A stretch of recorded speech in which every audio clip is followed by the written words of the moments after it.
Bonsoir à tous, bienvenue au flash de 18h sur la télévision du Burkina.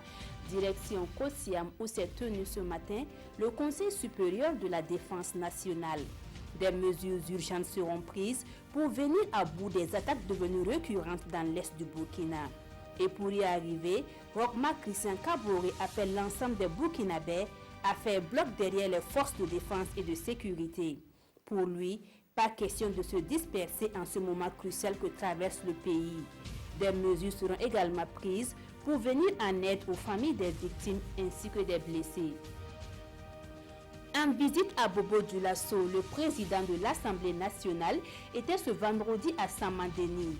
Il était question pour Alassane Bala Sakandé de constater l'état d'avancement des travaux de construction du barrage. Il se dit édifié par ce qui est déjà fait, même si pour lui, il reste beaucoup à faire pour que Saman-Denis soit une réalité. Alassane Bala Sakandé s'est également rendu dans quelques champs pour voir l'évolution de la campagne agricole.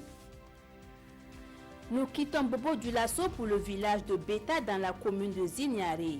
Les membres du gouvernement ont pris part hier vendredi à la cérémonie de lancement officiel des investissements dans les éco-villages du Burkina Faso.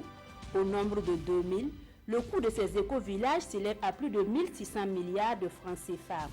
L'objectif est de transformer ces villages en villages modernes tournés vers les énergies renouvelables. Cela va permettre de ralentir l'exode rural et de créer des emplois verts au profit des ruraux.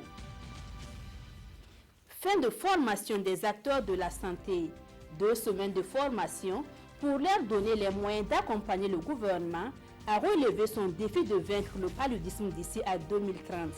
Ils ont été formés à une meilleure prise en charge du paludisme, à l'alerte précoce et à la collecte de données sur cette maladie. Le défi s'annonce difficile au premier semestre de 2018 car plus de 3 millions de Burkinabés ont été touchés par la maladie et 1075 décès ont été enregistrés. À l'étranger, il aura mis près de 2 ans à sortir de sa réserve, mais à l'approche des élections de mi-mandat aux États-Unis, Barack Obama a appelé les Américains à un sursaut patriotique. En visite dans l'Illinois, l'ancien président démocrate a dénoncé les frasques de Donald Trump et pointé du doigt un parti républicain déboussolé. L'ex-locataire de la Maison-Blanche a aussi évoqué les attaques répétées de son successeur contre l'indépendance de la justice et la liberté de la presse. Voilà, c'est tout pour ce flash. Merci de l'avoir suivi. L'information revient à 20h avec Peggy Medraogo.